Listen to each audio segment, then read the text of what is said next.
In game, it's actually time to start crafting these foundations. So in order to craft the foundations, you just put the building plan in your hand and you'll see the GUI pop up on the screen. As you can see there right over my left shoulder, which to you looks like my right shoulder, but it's actually my left shoulder. And we can just click on these buttons to craft the different items. However, we set it up so that we had to have a workbench in order to be able to craft these items. So as you can see in chat there, it says you need a level 2 workbench in order to craft water foundations. Now that I have my level 2 workbench, I just pull up my building planner again, and now I can actually craft these foundations. So now Nicodemus had to actually use an in-game item that was already existing and skin it in a way that it looks like a foundation. So you may notice that when you craft the item for the first couple of times, or maybe forever, it'll appear as an inner tube in your inventory. So if after you've crafted one of these foundations and it appears in your inventory like this, that's okay. It's pretty much expected. And then the skin should take effect and then it'll look like an actual foundation. So let's just craft up a couple of these real quick. You'll notice that mine are stacking right now. By default, they don't actually stack. So if you're not stacking any of these foundations, you could see how you could very quickly fill up your inventory just with water foundations. So I suggest using a stack size controller. And in order to make this actually work properly, you have to change the stack size of the inner tube. You won't find this water foundation anywhere on a stack size controller because it is actually an inner tube. It just has a custom skin put on it. It's the skin that makes it look like a foundation. Now, while we're here, remember I made some changes to the triangle foundation. Let's see what that looks like. So if I try to craft a triangular foundation, it's going to tell me that I don't have the required materials in order to craft this foundation. So it actually tells you what you're missing. You need wood at 50. You need high quality metal at 500.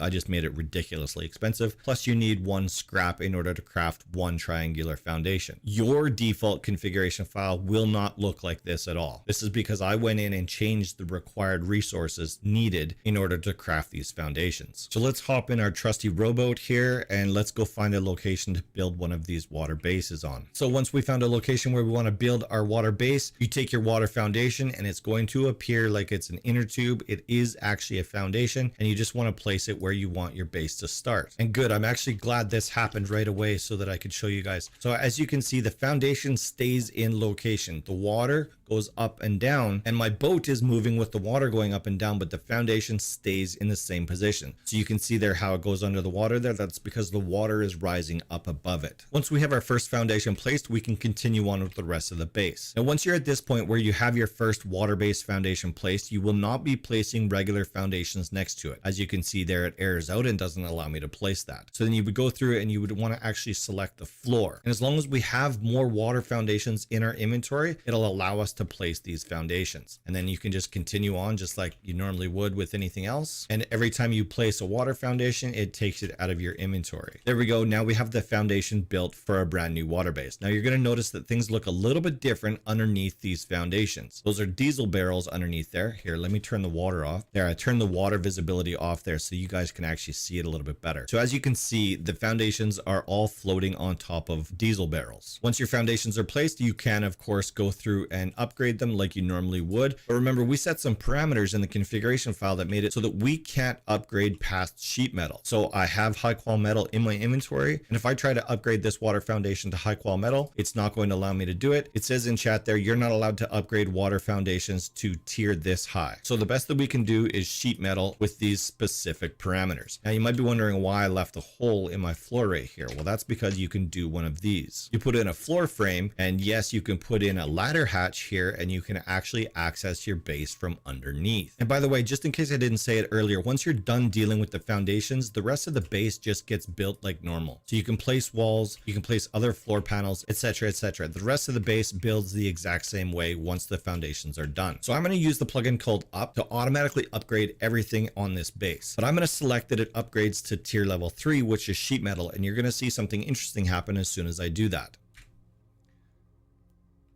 So while it should have done the entire base into sheet metal, or that's what we would have expected it to do on a normal base, it only upgraded my floor foundations, not even my floor frame, and definitely not my door frame. All of that stuff is still remaining at twig. So if I do the same thing again, except I'm only going to upgrade to level 2 this time, it'll upgrade that floor frame to stone and leave everything else at sheet metal. Or I could just do down 2 and then it changes that all back to stone. Whatever, this isn't a tutorial on how to use the up plugin. The same functionality takes place on the walls, but instead of using a plugin, I'm going to actually manually do it with a hammer. We can go to wood with all of these wall panels here and the ceiling panels above us. But because of the way we set up the configuration file, we can't go any higher than that. So I'm trying to upgrade these to stone, and it says in chat, you're not allowed to upgrade walls, floors, windows, and doorways to a tier this high. So because of the way I set it up in the configuration file, or actually the way that Nicodemus set it up in the configuration file, because I didn't make any changes to the default values, you can only make your walls go as high as wood. The foundations themselves can go as high as sheet metal, but the walls can only go to wood level, and the door frames and floor frames can only go to stone level. So now technically speaking, there is a hard side of the foundation and a soft side of the foundation. Well, yes, we can upgrade our foundations to protect the soft side of our foundation as well. So as you can see there, my entire foundation is covered all by diesel barrels. So if I go inside with a hammer and I just hit this floor,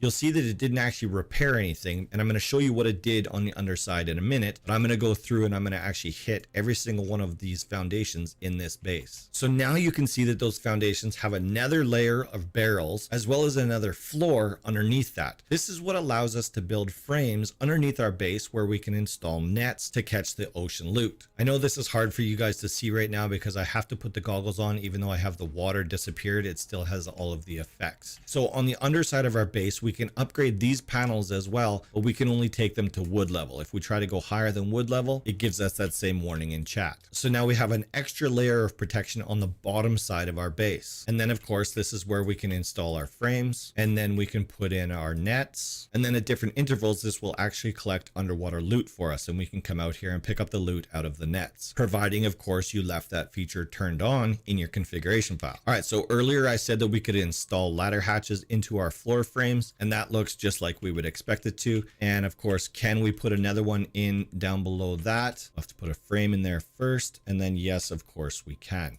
Now this ladder hatch is going to install upside down, so it's going to go up inside of the base, but you can still utilize it the exact same way. And that's what it looks like from the top side when the ladder hatch is upside down. And we can lock it and we can do everything that we normally would. It just makes it so that we can access our base from the floor if you decided that you wanted to do that. You can of course use doors just like you normally would, just like that. So what happens if we try to build a base where we're not supposed to? So I'm really close to the oil rig right here. Hopefully nobody starts shooting at me. The marker for the inner tube will show up blue, which would indicate that we are allowed to place here. But as soon as we try to, it's going to say error, you're not allowed to build this far away from the shore. So remember, going back to the configuration file, we get to determine how far out away from the shore players are allowed to build water foundations. And as you can see, I'm quite far away from the shore, so that makes sense that it prevented us from being able to do that. And just for reference, this is how far I had to go inland before I was actually able to build a foundation. So as you can see, it's pretty far away from the oil rig, not going to be a huge advantage to anybody that can build water bases. So this is that distance of 20 that we predefined in the configuration file. So for most players, being able to build in this much water, that's plenty of room. That should be enough. If you're finding that that's not enough room for whatever reason, just go back into the configuration file and you can increase that distance. But you don't want to increase that distance so much that players can build right next to the oil rig. Trust me,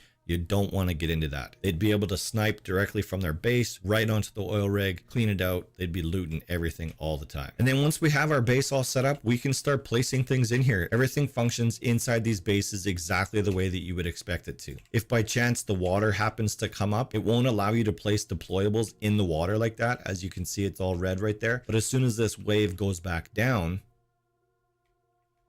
I'll be able to place that workbench there. So it still follows the same rules that are built into vanilla Rust. You can't place deployables in the water, but as soon as that water recedes back down past your foundation line, then you can go back and place that item there. If this is a concern for you, of course, just build up another floor and you can put all of your deployables up there instead. That's another important aspect of these water foundations is the stability of them. So right now I have 100% stability and I'm this far off of the ocean floor with nothing touching